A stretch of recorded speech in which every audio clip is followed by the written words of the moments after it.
Assalamualaikum warahmatullahi wabarakatuh. Al-Fatihah. A'udzu billahi minasyaitonir rajim. Bismillahirrahmanirrahim. Alhamdulillahi rabbil alamin. Ar-Rahmanir Rahim. Maliki yaumiddin. Iyyaka na'budu wa iyyaka nasta'in. Ihdinas siratal mustaqim. صراط الذين أنعمت عليهم غير المغضوب عليهم ولا الضالين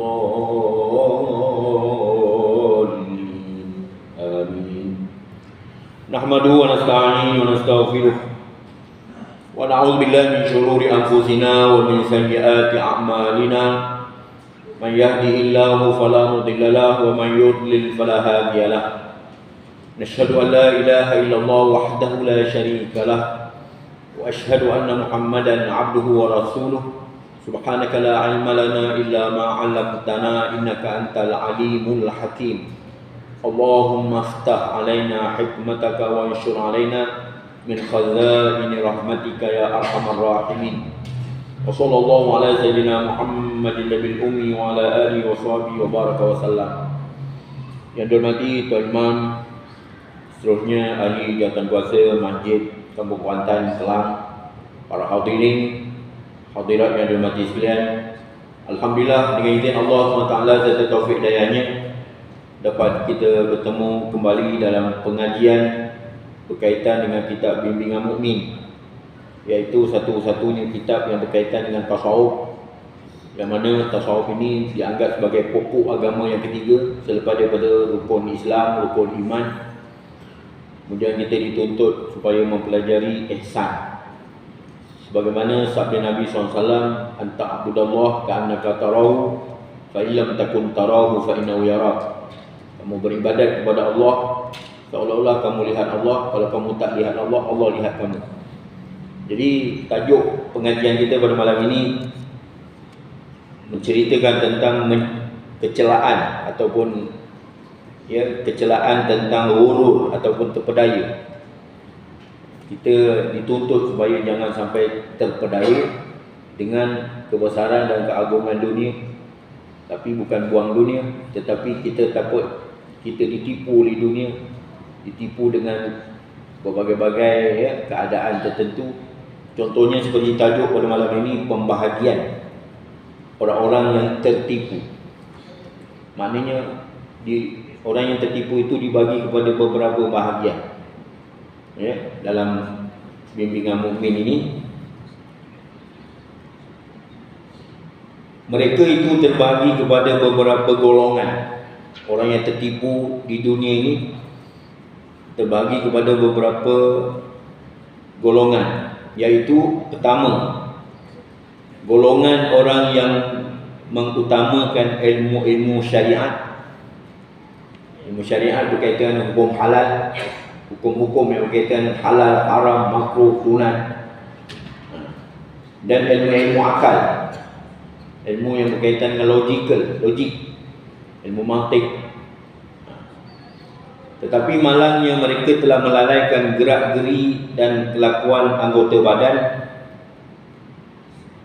Maknanya anggota badan yang diamanahkan itu, mereka telah melalaikan gerak-geri dan kelakuan anggota badan sehingga tidak dipeliharanya betul-betul dari berbuat maksiat sesuka hati. Maksudnya mudah sangat nak terjebak kepada kemungkaran. Tapi bukan semua ni. Ini kita secara rambang lah. Orang-orang dalam golongan ini telah tertipu oleh ilmu-ilmunya. Mereka menyangka ataupun bertanggapan dengan dada mereka penuh dengan ilmu itu, mereka akan mendapat tempat kononnya di sisi Allah Ta'ala, tidak akan diseksa oleh Allah Ta'ala kononnya. Jadi dia terpedaya dengan ilmu pengetahuan yang ada pada dia, sekadar halal, haram, makruh, sunat dia tu. Kejap-kejap hukum halal, haram, gitu. Andai kata mereka memandang jauh dengan cahaya basirah. Basirah diambil perkataan basar, iaitu cahaya mata hati, maknanya dengan tilikan hati. Tengok dia pergi kepada hati. Sebab itu subjek ini berkaitan dengan hati. Ya, bimbingan mukmin ini berkaitan dengan hati. Ya, yang dipelopori oleh Imam Ghazali rahimahullah taala tentang hati.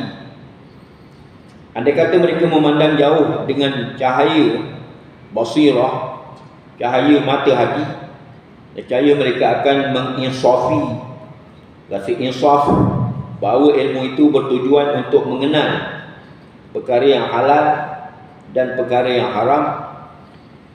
Ilmu itu bertugas untuk membezakan antara nafsu yang terpuji, dan ilmu itu juga bertugas membezakan antara nafsu yang terkutuk ataupun tercela. Itu pun kena dipelajari juga. Selain daripada hukum hakam, halal, haram, makruh, sunat, perlu dikaji tentang perbezaan antara nafsu yang dipuji oleh syarak dan nafsu yang dicela oleh syarak, dan mencari jalan bagaimana pula untuk mengobati nafsu yang tercela itu. Bagaimana dia nak merawat penyakit yang berkaitan dengan nafsu yang tercela, dan menjauhkan diri daripada nafsu yang tercela ataupun nafsu yang terkutuk itu. Semua ilmu-ilmu itu tugasnya ialah untuk diamalkan. Sebagaimana pandangan Ali bin Abi Thalib radhiyallahu anhu, dia kata apa? Semua manusia binasa melainkan orang yang berilmu. Orang yang berilmu juga binasa melainkan orang yang beramal dengan ilmunya. Orang yang beramal dengan ilmunya juga binasa melainkan orang yang ikhlas. Wa ma umiru illa liya'budullaha mukhlishina lahuddin. Semua ilmu-ilmu itu tugasnya ialah untuk diamalkan, untuk dihayati dan dipraktikkan. Jadi kalau ilmu itu tugasnya untuk diamalkan, maka ia tidaklah berguna bila tidak diamalkan. Dia tahu ada ilmu tapi dia tak beramal. Pandangan Imam Al-Ghazali rahimahullah ta'ala tentang orang yang ada ilmu tapi tak beramal akan ditimpa penyakit susah hati, murung. Na'udzubillah min dzalik. Penyakit yang amat ditakuti oleh manusia pada hari ini ialah penyakit murung. Allahumma inna na'udzubika minal hammi wal hazan. Ham tu penyakit murung, penyakit gundah gulana, penyakit duka cita. Itu punca daripada ada ilmu tapi tak beramal. Tahu tentang kelebihan zikir tapi tak nak berzikir. Tahu baca Quran tapi tak nak baca Quran. Itu pandangan Imam Ghazali lah. Ijtihad Imam Al-Ghazali rahimahullah ta'ala mengatakan bahawa seseorang itu apabila ditimpa penyakit susah hati, gundah gulana ataupun penyakit murung, berpunca daripada ada ilmu tapi tak beramal. Ya, boleh faham ya? Maknanya kalau dia tahu amalan-amalan sunat seperti zikir, wirid, doa, tasbih, tahmid, tahlil, tapi dia tak nak buat.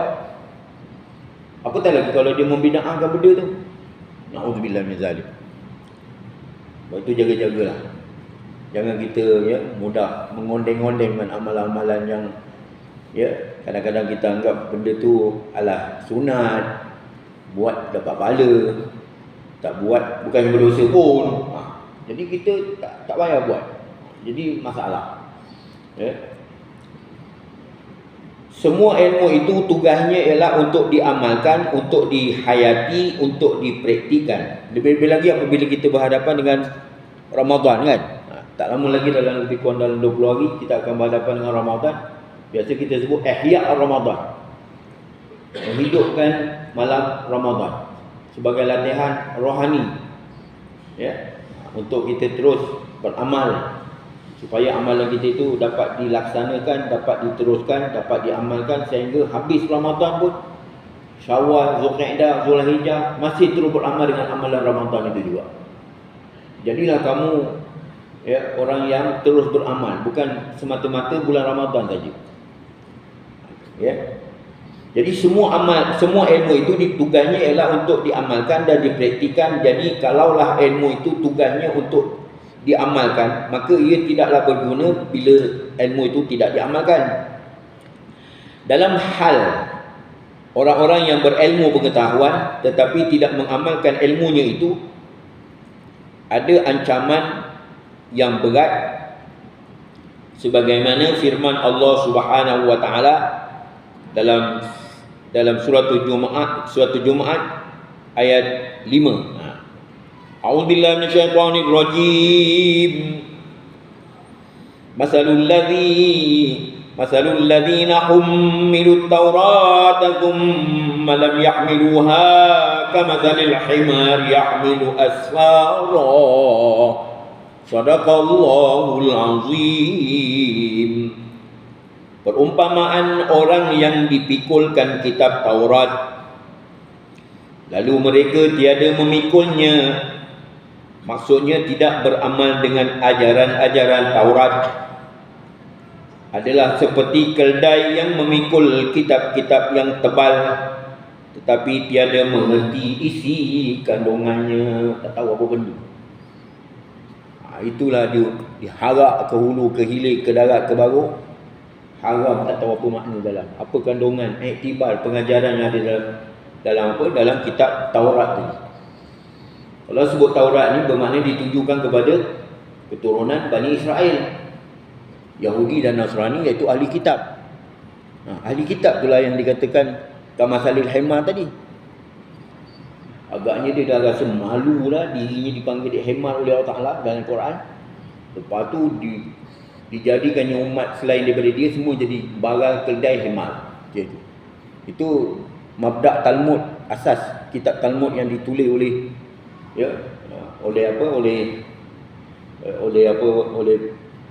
cendekiawan mereka, tulis sepenuhnya tentang fahaman Talmud. Maknanya kononnya orang Yahudi ni Sya'bullahil Muhtar, generasi yang dipilih oleh Allah Ta'ala kononnya. Sedangkan umat selain daripada Yahudi semuanya baral, keldai, hemat, boleh ditunggang ke mana dia suka nak tunggang. Auzubillah min zalik. Jadi dia agaknya dia marah Allah buat misal kepada dia tentang membawa kitab Taurat tadi, tak tahu apa benda. Jadi dia salahkan balik pada umat, dikutuknya umat dia semula.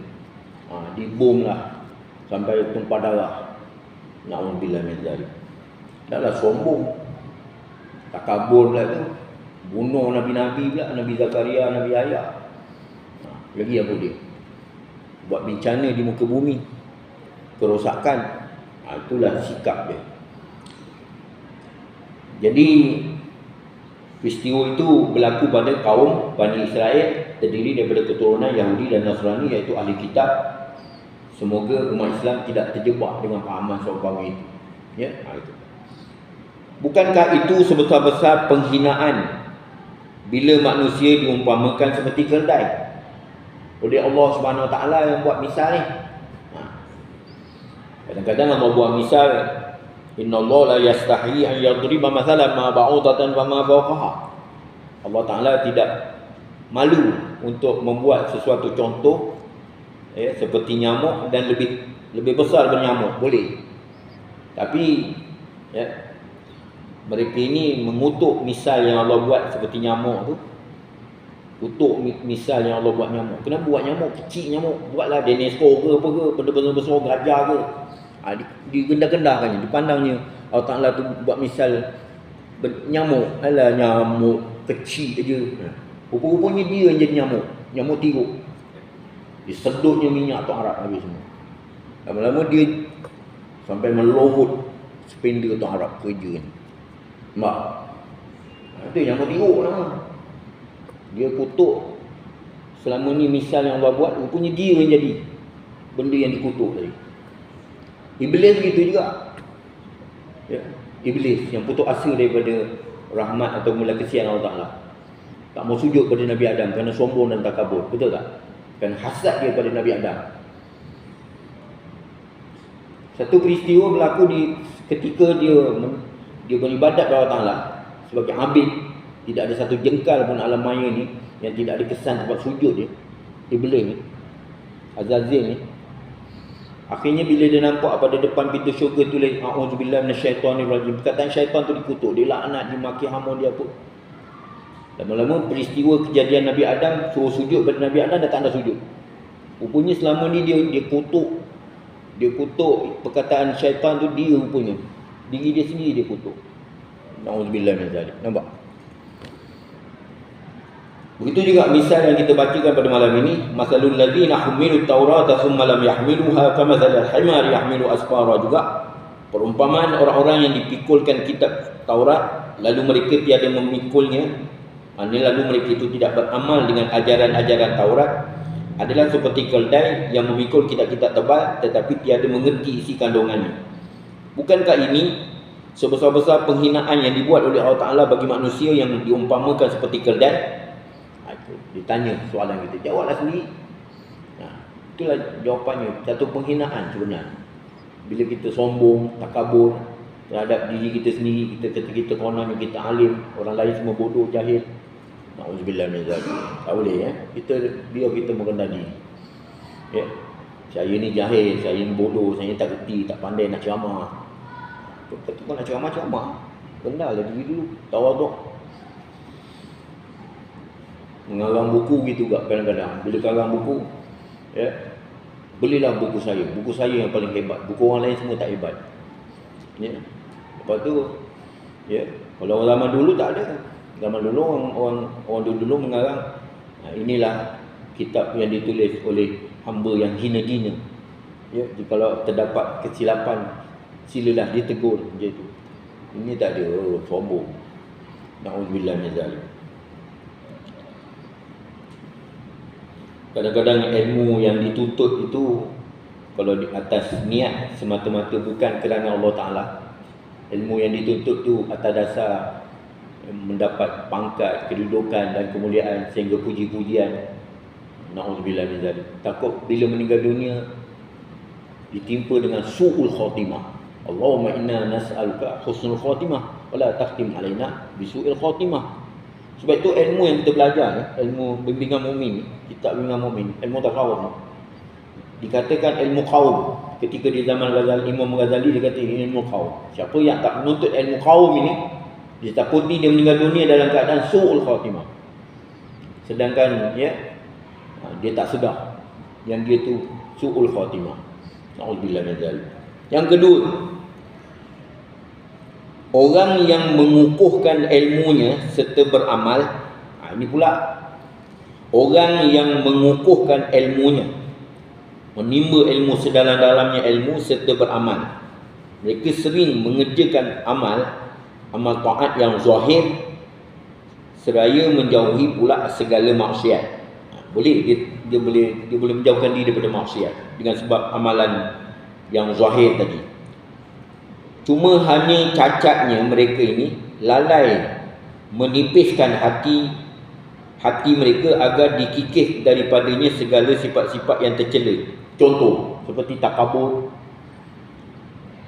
Dia menuntut ilmu, mendalam ilmu pengetahuannya, berapa banyak dia punya ijazah-ijazah, tapi ada sifat yang halus terbetik di dalam hatinya, ibarat seperti hitam yang ada di dalam hati yang tidak dibuang. Betul tak? Peristiwa Isra' dan Mi'raj, Nabi dibelah dada, dibuang hazus syaitan. Kita dada kita tak pernah dibelah oleh malaikat Jibril, malaikat Mikail apa semua. Sebab itu kita ada bintik-bintik hitam dalam hati kita sebenarnya, tak boleh hilang. Macam biji selasih tu. Biji selasih tu bila direndam lagi kembang. Tapi bintik hitam ni hilang tak? Tak mau hilang kan? Begitu juga hati manusia, hati kita ni kadang-kadang. Hati Nabi Muhammad tidak. Dibuang hazus syaitan, dimasukkan hikmat, Islam, iman, semua dimasukkan lalu dijahit balik. Daripada bawah nak tekak sampai bawah pusat. 2 kali kena bedah tu. Dalam zaman dia bermain-main dengan adik-beradik susuannya Halimatus Sa'diyah, dibelah juga. Lalu Halimatus Sa'diyah memulangkan dia kepada kepada Sayyidatina Aminah. Kemudian dalam peristiwa Isra' Mi'raj dibedah lagi. 2 kali bedah. Kita sekali pun tak ada bedah. Macam mana? Lagi dibedah, lagi dimandi, lagi disabun, lagi dilap, lagi ditenying dengan apa, dibuangkan daki-daki. Tapi yang ini dalam hasad, dengki, riak, takabur, unjuk, pecah belah, acung-mengacung, kutuk-mengutuk, cela-mencela, maki hamun, bergaduh, berkelahi, bersenggit, tak sepahaman. Mana datang tu semua? Kalau tidak daripada hazus syaitan ni tadi, habuan bagi syaitan tadi. Na'udzubillah min zalik. Sebab itu di sini dia kata Orang-orang yang mengukuhkan ilmunya serta beramal, ni tak nafikan dia ada ilmu, dia beramal. Mereka sering mengerjakan amal taat yang zahir seraya menjauhi segala maksiat. Hanya cacatnya mereka lalai menipiskan hati mereka agar dikikis daripadanya segala sifat yang tercela seperti takabur, hasad, riak, minta dimuliakan, menyimpan niat jahat terhadap rakan-rakan dan teman-teman, selalu berusaha untuk memasyhurkan dirinya dalam masyarakat dan negeri. Na'udzubillah min zalik. Ini tujuan kita belajar ni pasal dia membersihkan, wa yuzakkihim, ya, tazkiyatun nafs, maknanya membersihkan jiwa kita. Mudah-mudahan apa yang saya sampaikan ini dapat membersihkan hati-hati kita, terutama orang cakap ni. Betul tak? Cakap aja tapi tak cuba bikin pun tak jadi juga. Dia yang dipersoal besok di akhirat. Na'udzubillah min zalik. Orang-orang yang dalam golongan ini, kami hebat lagi. Dengan CJ-nya, dengan ijazahnya, dengan apa ni. Orang-orang yang dalam golongan ini telah memperelokkan zahirnya, tetapi kebatinannya diabaikan. Dia tak pedulikan kebatinan dia, dalaman jiwa dia. Mereka telah lupa akan sabda Nabi SAW yang berbunyi, Innallaha la yanzuru ila suwarikum wa la ila amwalikum wa innama yanzuru ila qulubikum wa a'malikum. Jaga-jaga hari ni kadang-kadang boleh bawa pada pahaman sesat kadang-kadang. Ya. Dia kata begini, sesungguhnya Allah tidak melihat kepada rupa parasmu atau kepada harta kamu, tetapi melihat kepada hatimu dan amalmu. Jaga. Kadang-kadang ilmu sesat dia ambil, dia kata tak payah beramal, tak payah sembahyang, puasa, haji apa semua. Niat aja di hati. Tak payah sembahyang. Mana boleh? Itu lagi dahsyat. Tak payah sembahyang. Niat aja. Niat aja. Lepas tu suruh dia makan, suruh dia niat je. Tak payah dia suap makan. Dia terbulur tak makan. Niat je. Pasal amal di hati. Allah Ta'ala tahu di hati. Astagfirullah. Tengok betapa kelabu hasapnya pahaman seumpama ini. Ya. Itu sebab kena berpandu kan kepada penjelasan yang jelas tentang hadis seumpama ini. Sesungguhnya Allah tidak melihat kepada rupa parasmu atau kepada hartamu. Dengar macam ni dah pula pakai baju sebi-sebi, baju bertampal-tampal. Kononnya Allah tak pandang. Dah semua pahaman jadi merosakkan. Itu yang mudah dibida'ahkan pelajaran ni kadang-kadang sebab puncanya daripada penghayatan tak betul.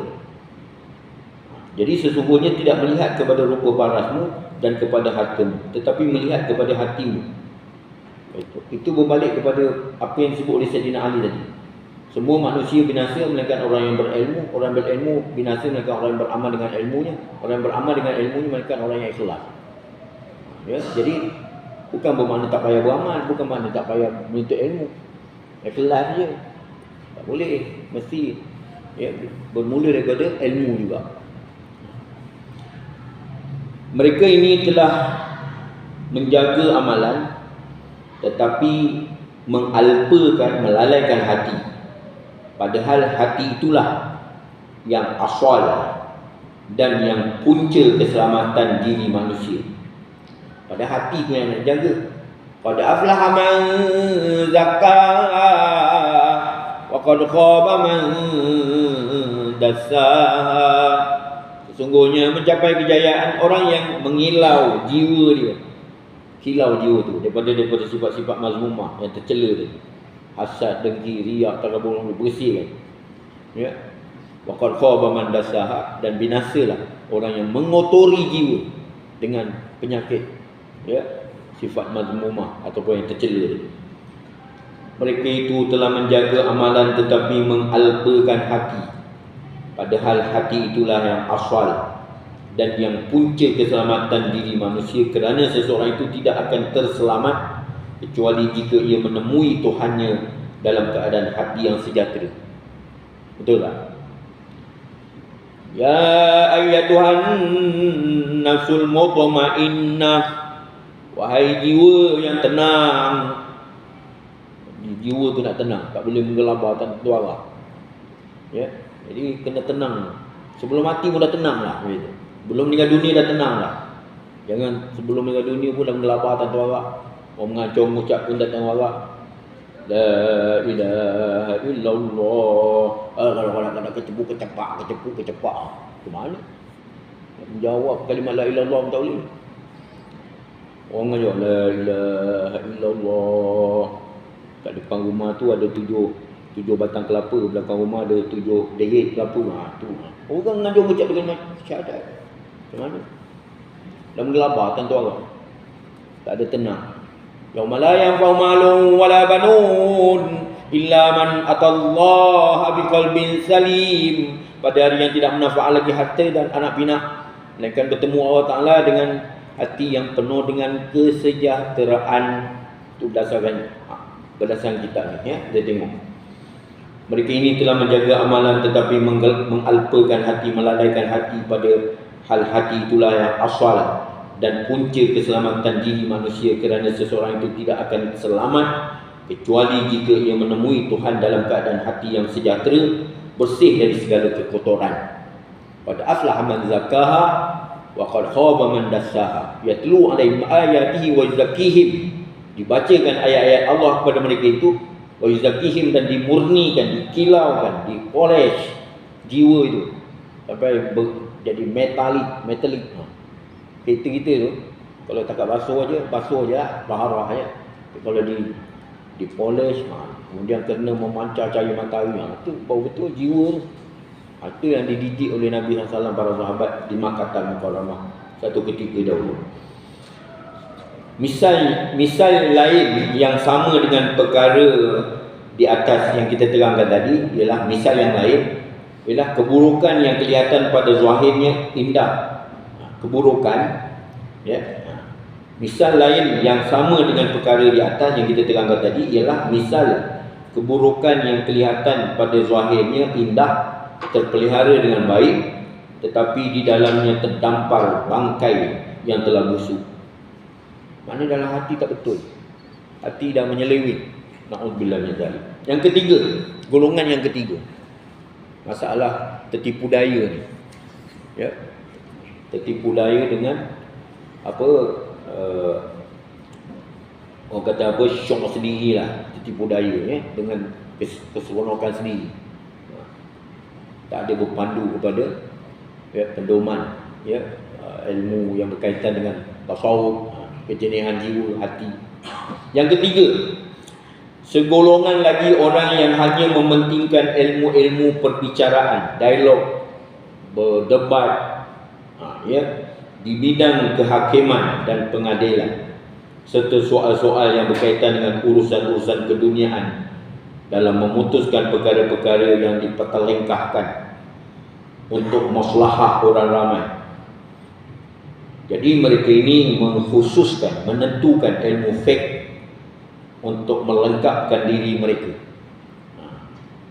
Hukum halal, haram, makruh, sunat, itu yang diutamakan. Oleh itu mungkin sekali mereka mensia-siakan amalan-amalan lahiriah dan batiniah pula. Lagi dahsyat. Lahiriah pun tak payah, sunat-sunat tak payah lah. Sunat buat dapat pahala, tak buat bukannya berdosa pun. Macam tu. Mana rendah amalan-amalan. Cukuplah, yang wajib pun tak lepas. Tengok dia punya cakap tu macam itu. Yang wajib pun tak lepas, sunat dah sibuk kan, macam tu. Padahal perintah Allah Ta'ala tu bagi pada dua. Satu perintah wajib, satu perintah sunat. Idza taqarrabal 'abdu ilallah bin nawafil ahabba ilallah mimma aftaratuhu. Apabila mendekatkan diri seseorang hamba kepada Allah Ta'ala dengan amalan sunat, Allah terlebih kasih kepada hamba tu daripada hanya sekadar buat yang fardu. Bagaimana sabda Nabi, dia mana sunat tu tak ada benda. Dia tak pergi malam-malam pukul 4 subuh pergi qiyamul lail. Buat yang wajib dah lah. Apa nak sibuk dengan sunat-sunat tu? Buatlah sendiri. Tak payah dipimpin. Biar. Kalau nak dengar cakap macam tu, langsung tak payah. Apa pun tak payah. Buat qiyamul lail sembilan tasbih lah. Apa lah. Padahal sembilan tasbih tu sunat mutlak je. Pandang rendah malam-malam sunat. Tak payah. Itulah pandangan setengah-setengah. Itu semua dihadapi dengan tabah, baru boleh. Ya. Yang mula di Selangor ni, main tasbih, main hajat, main tasbih tahun 1975, kalau tak silap saya. Bawa dia dua guru. Pertama Ustaz Haji Muhammad Syahad, yang kedua Ustaz Naswar. Itu mula-mula Qiyamul Lail ditaja di dalam negeri Selangor, ya. Tidak sebelum tu mana ada orang buat, tak ada buat lah, tapi buatlah tahajud apa semua kan. Bismillah tasbih tu jarang. Subhanallah walhamdulillah wala ilaha illallah wallahu akbar wala haula wala quwwata illa billahil aliyyil azim. Tu tak syaham bawa. Ustaz Nasrah pula la subhanallah walhamdulillah wala ilaha illallah wallahu akbar. Style itu pula. Jadi beza tu. Bila nak diselaratkan dah susah. Patutnya satu aja kan bentuk dia. Nak buat macam mana dah tok guru pada masa itu. Seorang guru, seorang untuk anak murid. Ya.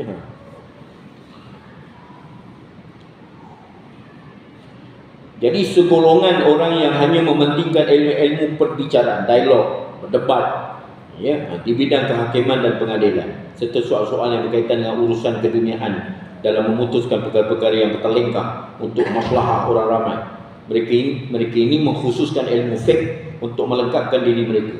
Oleh itu mungkin sekali mereka mensia-siakan amalan-amalan zahir dan batin pula. Zahir pun tak payah, batin pun tak payah. Mereka tidak mengambil berat tentang gerak-geri anggota badan seperti memelihara lidah. Kalau lidah dah tak payah jaga dah. Kutuk sana, kutuk sini, cela sana, cela sini. Dari mengumpat tak sudah-sudah dan mencaci maki hamun orang, ataupun menjaga perut dari menelan makanan yang haram. Mereka tidak ada masa untuk menyingkirkan hati dari sifat takabur. Timbullah mendabik dada. Macam itu.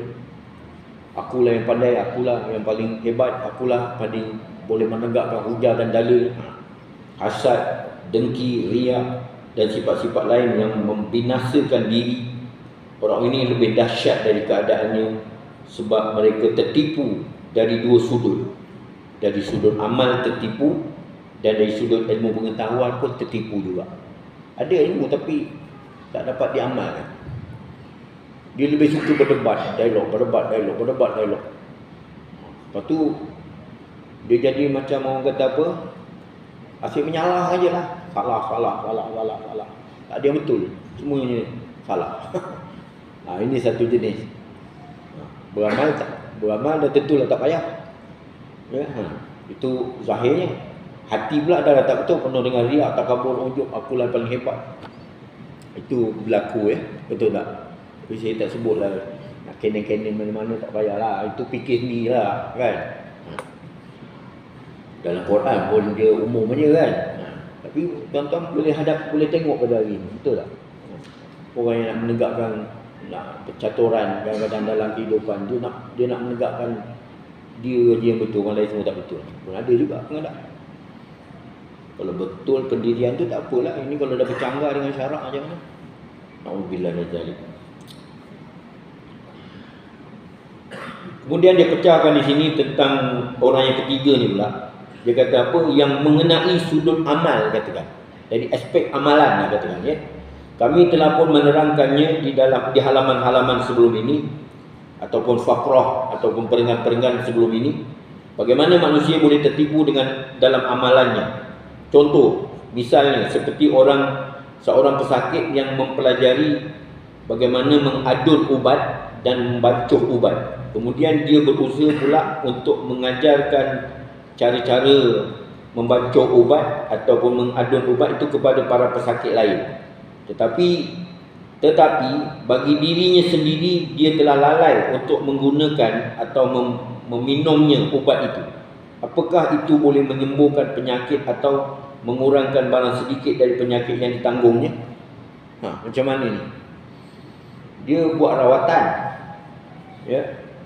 Kadang-kadang dia buat rawatan kepada orang yang ini, antara orang yang membancuh ubat dengan pesakit dia lah. Pesakit datang batuk. Orang yang bancuh ubat tu batuknya lebih dahsyat daripada orang pesakit tadi. Orang yang sakit tu datang buat rawatan, batuknya bunyi gitu je. Yang doktor yang merawatnya tu batuknya lebih dahsyat daripada itu lagi. Macam yang nak kena sembeli. Kata orang yang buat rawatan tu, buat habis duit aku je. Betul tak? Tasifu dawa' li saqam wa dhiddana kama yasihu bihi wa anta saqim.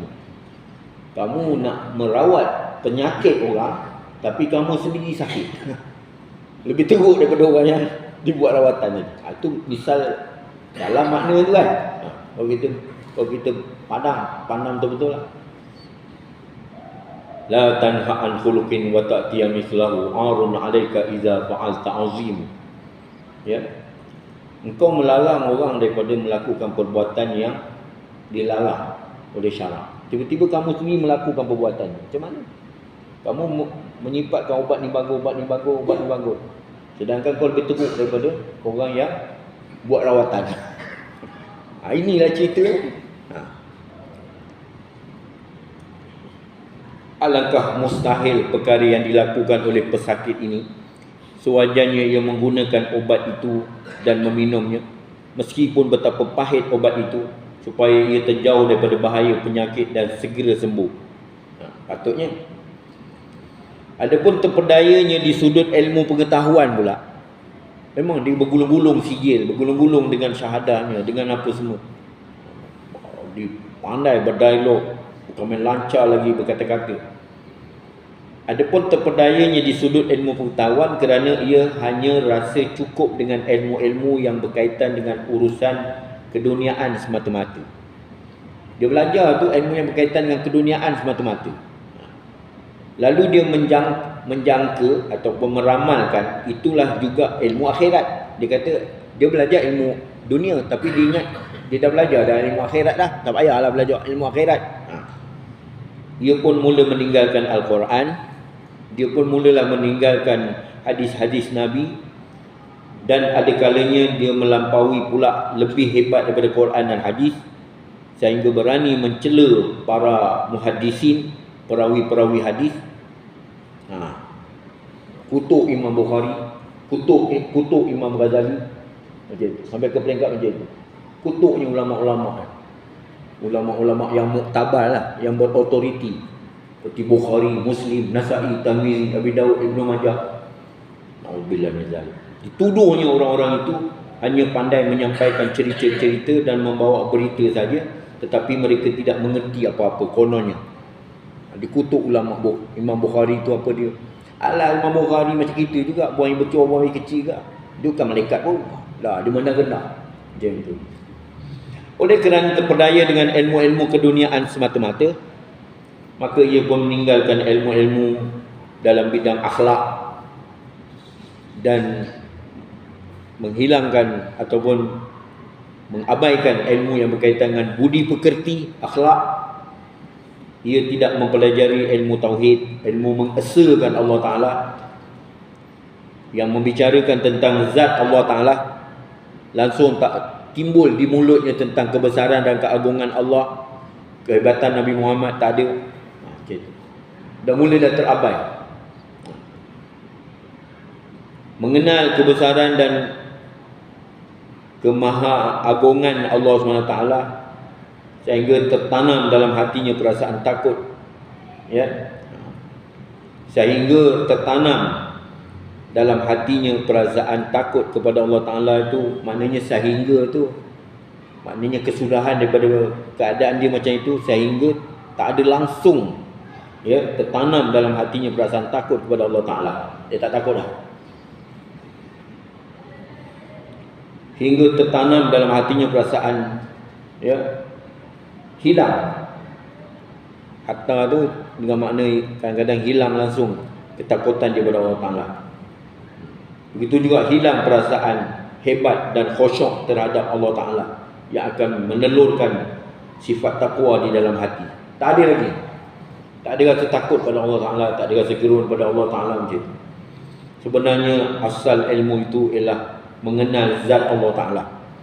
Asal usul ilmu pengetahuan ini, kita mendalami tentang ilmu akidah ataupun ilmu tauhid. Bagaimana kita mengesakan Allah SWT dan sifat-sifat Allah Ta'ala yang memberi pengertian antara, ya, kita menjadi rajak dan khauf dan raja, mana rasa takut dan berharap. Kita belajar ilmu yang berkaitan dengan tasawuf ni supaya kita di saat kita nak menghembus nafas terakhir, kita timbul perasaan dalam jiwa kita khauf, rasa ketakutan kepada azab Allah SWT, raja, berharap kepada syurga Allah serta ke-19 Allah Ta'ala serta keampunan Allah Ta'ala. Betul tak? Kita nak meninggal dunia, tak saat kita nyawa nak cabut, kita patutnya dalam hati kita ni ada dua sifat, dua perasaan. Perasaan supaya khauf, yang takut kepada azab Allah Ta'ala, nerakanya serta kemurkaannya serta azabnya. Yang kedua, kita berharap keampunan supaya kita dimasukkan dalam syurga dan mendapat keridhaan Allah. Itu benarnya. Allahumma inna nas'aluka ridhaka wal jannah wa na'udzubika min sakhatika wan nar. Supaya hati tunduk dan merasa takut terhadap Allah SWT dan sering melazimkan diri, membiasakan diri dengan bertakwa kepadanya. Lalu Allah berfirman, "Falaula nafara min kulli firqatin minhum ta'ifatun liyatafaqahu fid din waliyunziru qaumahum idza raja'u ilaihim la'allahum yahzarun." Mengapa tidak berangkat satu kelompok dari tiap-tiap golongan untuk mempelajari perkara-perkara agama, supaya mereka dapat memberi peringatan kepada kaumnya sendiri bila telah kembali kepada mereka itu kaum. Mudah-mudahan mereka berhati-hati. Maknanya kena ada satu. Kita tunggu dulu sampai azan berbunyi.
Allahu Akbar, Allahu Akbar.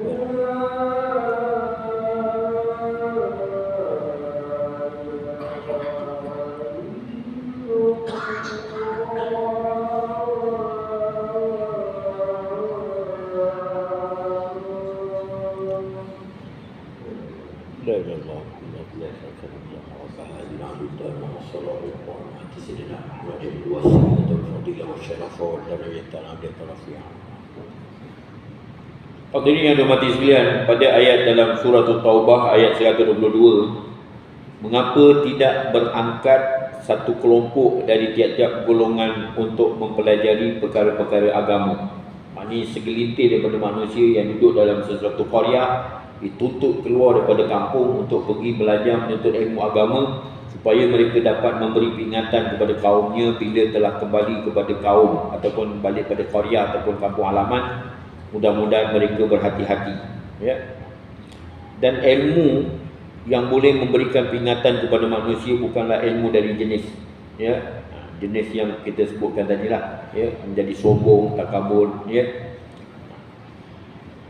Dan ilmu dan seterusnya, golongan yang keempat pula, segolongan manusia lain sibuk menasihatkan orang ramai.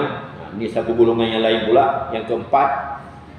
Segolongan manusia lain sibuk menasihatkan orang ramai dan mengingatkan mereka serta berbicara tentang sifat-sifat diri seperti berzuhud, seperti ikhlas.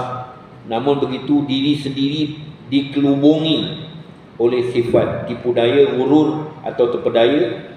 Mereka menganggap apabila berbicara tentang sifat tersebut, sifat ikhlas, sifat zuhud, mereka pun menganjurkan orang ramai supaya bersifat dengan sifat tersebut, bahawa mereka sendiri telah pun menjadi sempurna dengan sebab ada sifat zuhud dan ikhlas tadi, dan telah pun mengamalkan sifat-sifat terpuji itu.